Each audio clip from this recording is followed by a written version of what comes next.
соҳаи саноат дар ҳама давру замон барои кишварҳо соҳаи калидии рушди иқтисод маҳсуб меёбад ки дар сиёсати пешгирифтаи давлат ва ҳукумати ҷумҳурии тоҷикистон низ бо мақсади некуаҳволии мардум рушд додани ин бахш аз муҳимтарин самтҳо қарор дорад.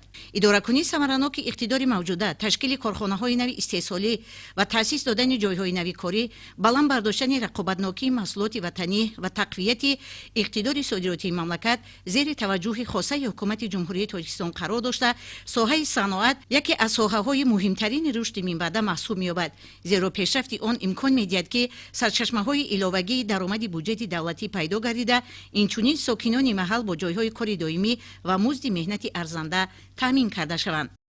солҳои хир дар партави дастгирӣ ва иқдомҳои созандаи пешвои миллат, президенти мамлакат муҳтарам Эмомалӣ Раҳмон ва анҷоми тадбирҳои мақомоти иҷроияи ҳукумати давлатии ноҳияи Кушониён рушди соҳаи саноат дар ноҳия таъмин гардида, ҳамзамон барои сазовор таҷлил намудани ҷашни 35-солагии истиқлоли давлатии ҷумҳурии Тоҷикистон, ҳадафи чорумии стратегии саноатикунӣ бо сурати мамлакат ва инчунин эълони солҳои 2020-2026 ҳамчун солҳои рушди саноат, корхонаҳои саноатӣ бо ворид намудани технологияҳои зиразамон муҷаҳҳаз гаронида шуданд. дар ноҳияи Кушониён нисбати рушди соҳаи саноат ва зиёд кардани корхонаҳои саноатӣ истеҳсолӣ диққати зиёд равона карда шуда, шумораи онҳо сол то сол афзоиш ёфта истодааст.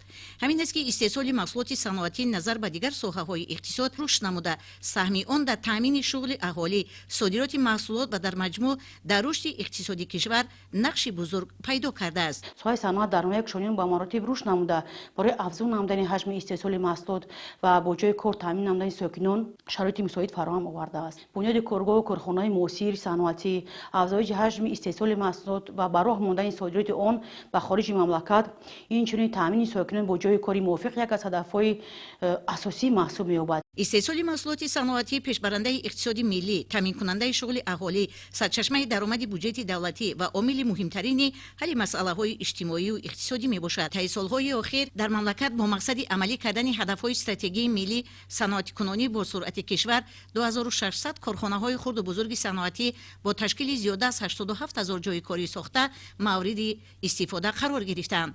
дар ноҳияи Кушониён бошад 5 адад корхонаҳои истеҳсолӣ ба қайд гирифта шуданд ки фаъолияти хуб доранд. миёни корхонаҳои саноатии ноҳия корхонаҳои коркарди пахта, равған, сангу шағал, хишти сабук, коғазҳои таштум ва дигар пешсаф буда, ҳама гуна истеҳсоли маҳсулоти гуногунро баро монда бозорҳои дохилиро ғанӣ мегардонанд.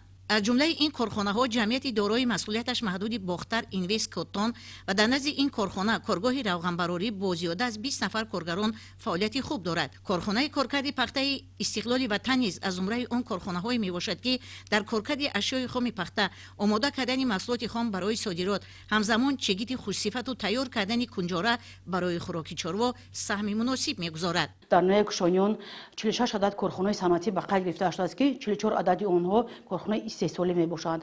дар корхонаҳои саноатии ноҳия зиёда аз 60 намуд маҳсулот истеҳсол карда мешавад. дар корхонаҳои саноатии ноҳия асосан ба коркари ашёи хоми пахта ва ба истихроҷи сангу шағал, яъне ба коркари сангу шағал машғул мебошанд. инчунин корхонаҳои саноатии ноҳия дар доираи барномаи давлатӣ мусоидат ба содирот ва воридот ивазкунии ҷумҳурии Тоҷикистон бо ҷалби соҳибкорини маҳал ва сокинон ба бунёди корхонаҳои нави саноатӣ машғул мебошанд.